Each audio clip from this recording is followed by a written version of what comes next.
Čia yra agurkinė magnolija. Ji žalsvai geltona būna. Žalsvai geltona tokia. Žiedai jau kraunasi, jau pradeda žydėti. Bet pati aukščiausia yra, reiškia, ir Lietuvoje geriausia auga. O jis jo ir šalčio nebijo visiškai. Šalčio. Čia ten yra, ta japoninė magnolija, tai jau nužydėjus visiškai. Grįžtam atgal į kitą pusę. Galų gale ir moteriškas pasaulis šitą būna platesnis, storesnis, pergyvenat vien dėl apimties, ar ne? Moteris. Bet vat čia, kaip taisyklė, priešinga. Moteris, matot, šakos į viršų eina. Čia jau žydėjus, gana gražiai atrodo pavasarį, kai žydė. O čia vyras, ir vyras čia platus. Taip, kad nenusiminkime vyrai, jeigu mes esame storesni, ne? Kad jį galim pasitaikyti. Na, toliau. Gerbiamas Stasy, norim paklausti va tokį klausimą. Kokių dar įdomybių ar nuotykių, kuriant jūsų parką, nepapasakojot, kai vaikščiojom lauke? Na, iš tikrųjų negaliu pasakyti, kad taip jau gana įdomu, bet įdomiausia tai, kada įsigyji augalą, kuris labai retas ir nori jį išlaikyti. Kokie jūsų parko lankytojų ir vietinių valdininkų santykiai, ir lūkesčiai vieni iš kitų, ko tikitės? Na, manau, kiek esu sutikęs lankytojų, visi yra geranoriški, visi nori kažkuo tai padėti, kažką. Ir labai dėkingas esu Panevėžio rajono savivaldybei, kuri neabejinga buvo nuo pat parko kūrimo pradžios. Na ir tiesiog asmeniškai dabartiniu metu dėkingas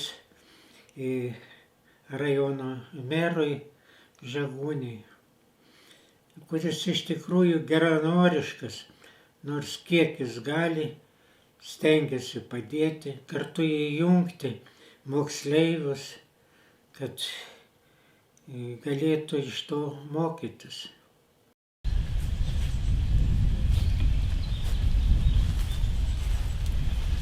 Va štai žaliažievis klevas. Taip, o šitas klevas.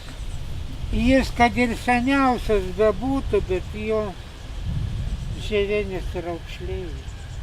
Jums neaktualu dar, bet ateityje tai būtų gerai. Gerai. Tokia žievė, ar ne?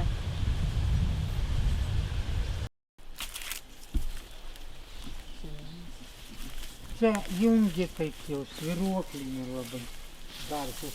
Labai gražiai atrodo Berlyne. Alėja tokia. Jau pasidėjo. Prieš pušis matosi aukšti tokie bukai įvairius. Popieržievis daržas. Popieržievis, jis nebūna rauplėtas.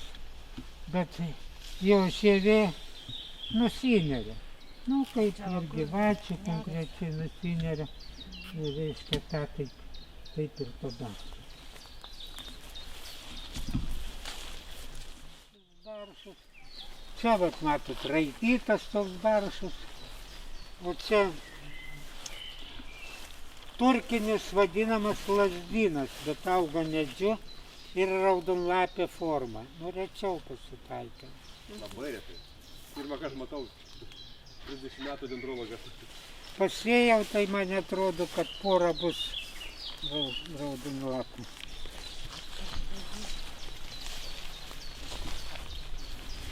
Skroblų, sakyčiau, beveik visus turiu. čia margalapis, bet dar neišriškėjęs. Ten kaip obelis žydi, tai Sidonija ta vadinama. Kaip obelis. Rausvai. 120 kg. Labai dabar mažai mokama, bet kilogramas euras gal. Nu čia aristoliochija yra. Aristoliochijos dideli lapai. Pavėsinės galima. Iškeli. Formuoti iš jų. Vijoklinis augalas. Čia puški parisai. Jau pas mus įprato ir. Bet Lausano puški parisai yra patys atspariausi šalčiai. Ir mūsų sąlygomis čia geltona forma, ta aurė čia melsva forma.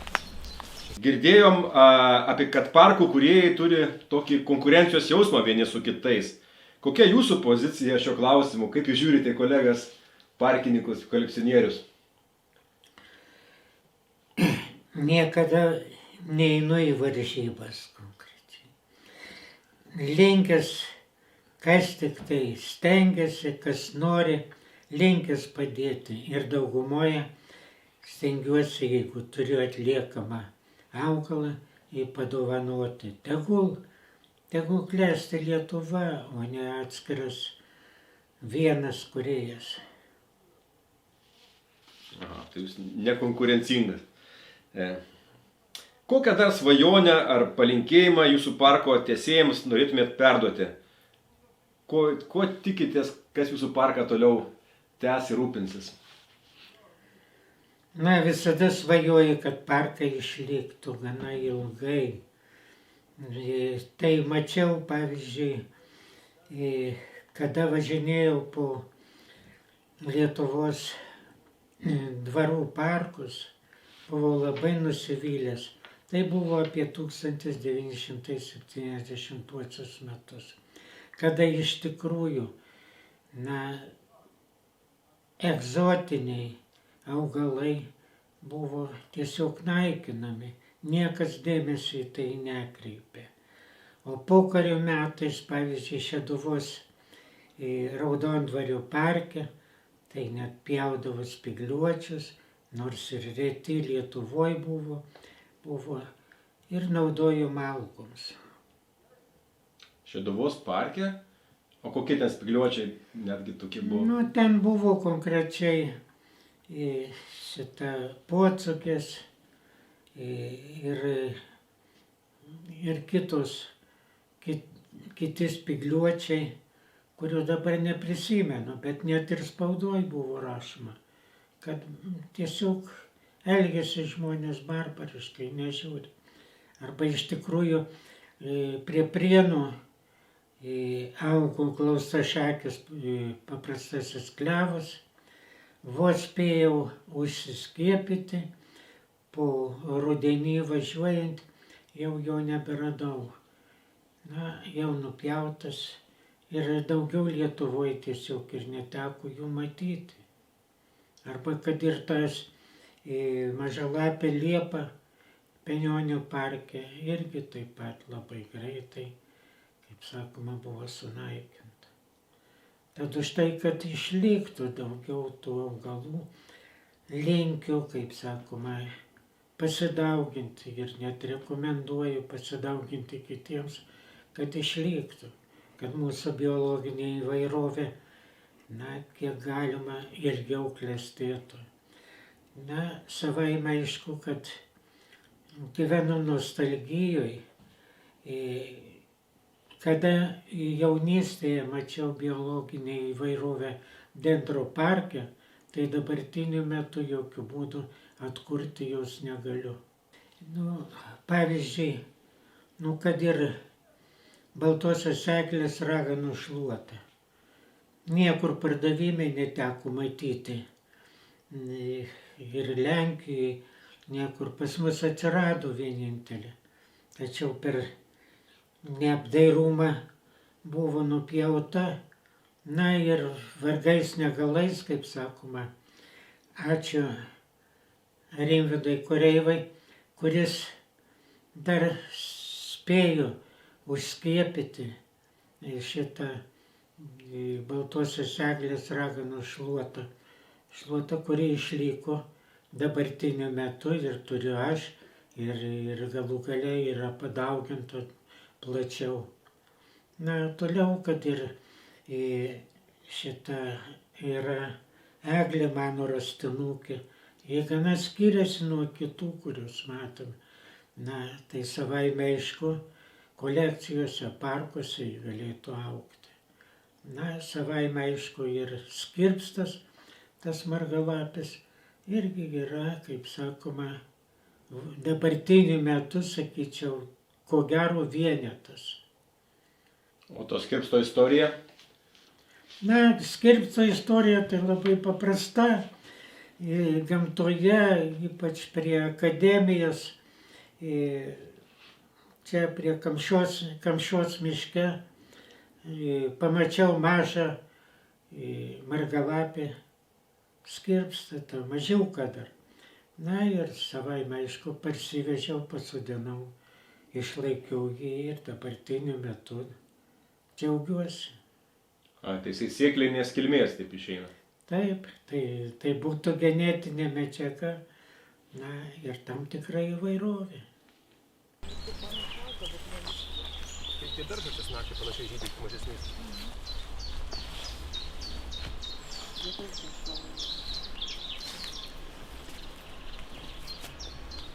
Na, šičia mišrainė, bet mama baisiai mėgo riešutauti. Tai jos garbiai riešutmedžių čia prisodinau visokių. Jeigu ąžuolą paliksi grinai stovintį išdžiūvusi, tai kaip mat supus. Jisai, kadangi iš apačios vanduo kapiliarais kyla į viršų ir pūva. O tada nupjovim, šakas palikau konkrečiai, sudariau eskizus, ką aš noriu iš jų padaryti. Na tai po to, reiškia, jisai pasikviečiau brėžėjus ir man išdrožė 10 koplyčių. Čia bus? Bus.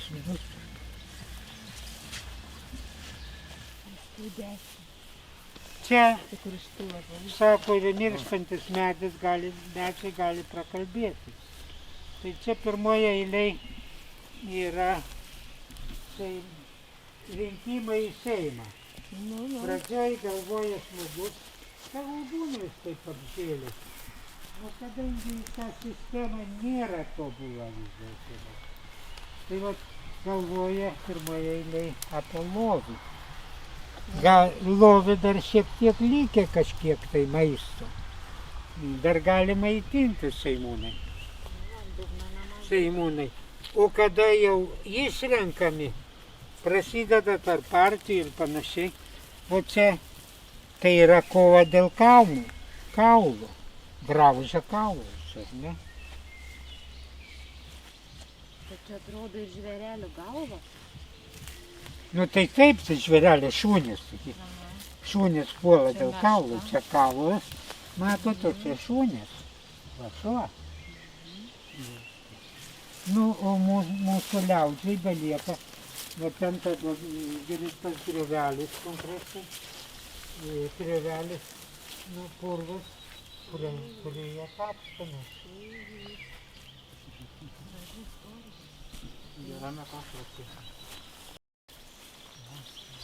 Sunaikinti. Ar tikrai teigiama? Paverkti. Sunaikinti. Kas čia neigiamas turbūt? Na. Kopijuoja ją. Koks geras buvo. Kada jis išrenkamas konkrečiai, jau pats tampa viršininku, tai tada jau kitus vertina pagal tai, kiek įdeda į ranką. O kadangi pas mane tik paukščiai deda,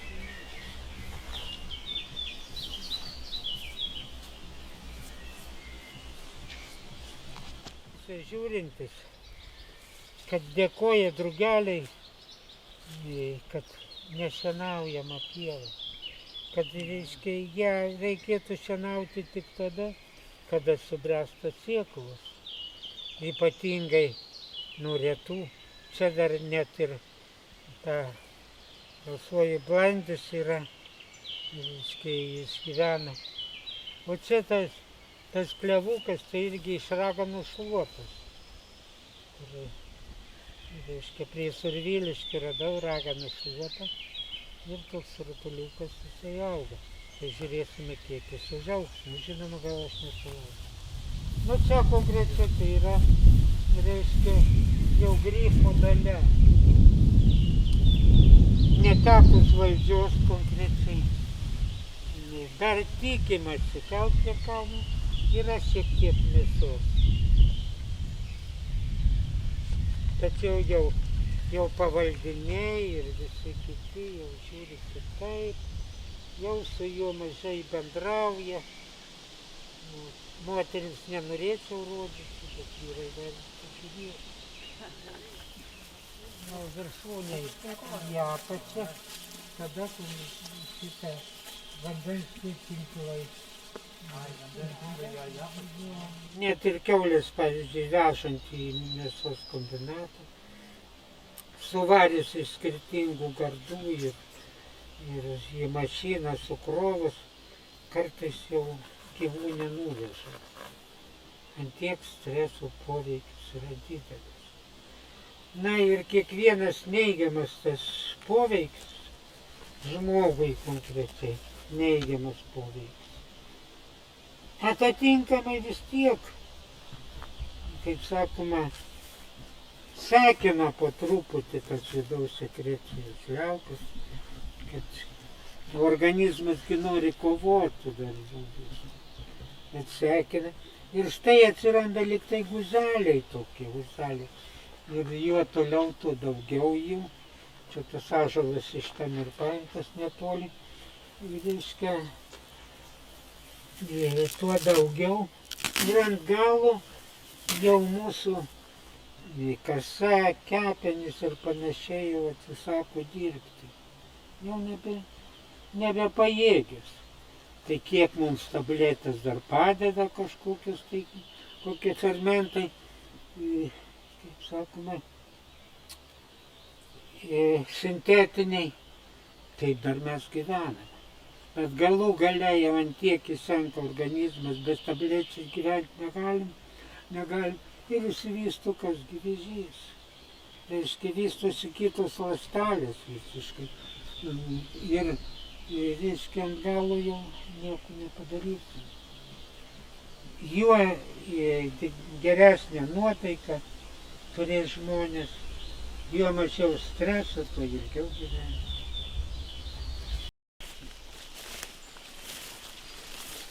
Bet į tas pienių šaknis, kol jos dar jaunos, ar ne ten apvirt reikia? Ne, nu tai jau. Nebūtinai? Ne, jau. Pas mane va tokia storinės šaknis yra. Ir nieko turėjau nedaryti. Klauso. Šitą, kada beržiukai baltais kamienais, o violetiniai žiedai jau gražiai išryškėja. Nu, tiesiog rojaus kampelis. Ir dar vaistiniai bijūnai pražydė. Nu, tiesiog Sibire rojau mačiau.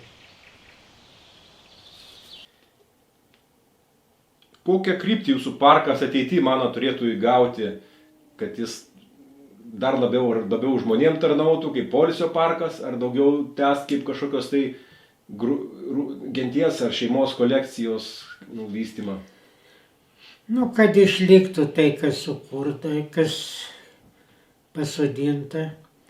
Ir daugiau genetinę pusę žiūrėčiau. Na ir savaime aišku, kad ir tą neužmiršti edukacinę pusę. O kad kaip po poilsio parko, tai aš nelinkęs jo laikyti. Tai jis turėtų išlikti jūsų giminaičių privačiose rankose turbūt. Taip. Taip. Tai dėkojam, gerbiamas profesoriau. Nuostabi jūsų misija šioje žemėje.